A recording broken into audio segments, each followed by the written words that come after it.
Describe what is happening in Syria and what you're saying is the reverberations of this throughout the Middle East.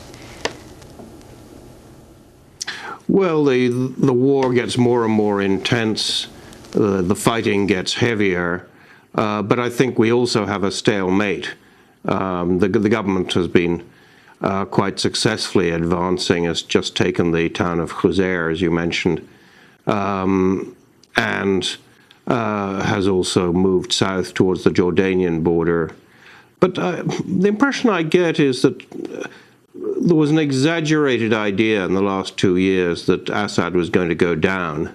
When I'm in Beirut, people last year, earlier this year, people were speaking as if, his days were numbered. But as soon as I get to Damascus, this isn't so obvious at all.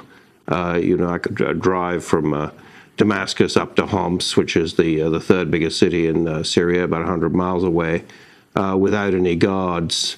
There wasn't any shooting on the road. So I think there was always an exaggerated idea that Assad was about to go down.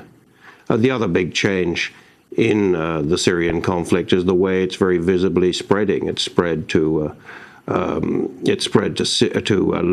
The Hezbollah has been taking part in the latest fighting. Anti-government forces have been shelling positions in Lebanon. And in Iraq, we're practically back to the days of the Civil War. I mean, you mentioned that according to some figures, 500 Iraqis died last month in May. According to the UN, it was 1,000. I'm not quite sure why the disparity is there. But you can sense in Baghdad, where I was also quite recently, that people are very tense. They feel that they're very close to a sectarian civil war between Sunni and Shia. And the number of people being killed has reached the level that it was last seen in 2008, 5 years ago. Patrick Coburn, you say that there's a military stalemate in Syria. Could you explain how much of the country remains under the control of Bashar al-Assad and how much is under the control of opposition forces?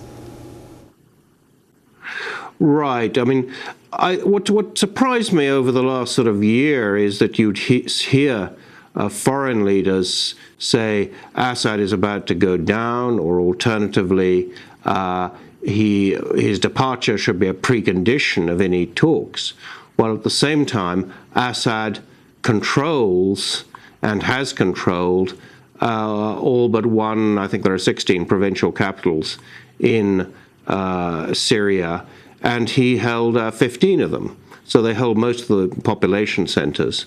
They hold a lot of the main roads. So the opposition tends to hold areas in the country, particularly in the north and in the east, in the northeast. They've been losing ground in the center and in the south. I don't think that the government, Assad's forces, are going to win a complete victory, but I think that they are rather more than holding their own. They're advancing. Overall, there's a stalemate. I think the opposition will hold on to the areas it controls in the north. These are Sunni Muslim areas. I don't think it'll lose out entirely. It can resupply across the Turkish border, but it's certainly on the back foot at the moment. Probably the key thing to look at when we see what happens in Aleppo, which is the second biggest city in Syria. Can you talk about the significance of Qusayr on the Lebanese border and the shifting of hands back to pro-government forces? Yeah, I think people speak about it as being a sort of supply center. This is true. It's close to Homs, which is big city, and was sort of mostly under government control, not entirely.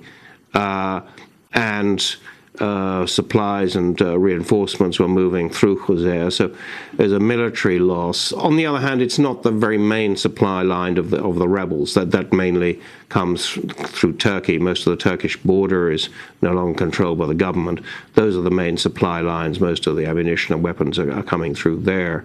But there's another very important thing about Qusayr, that it's a very visible government victory.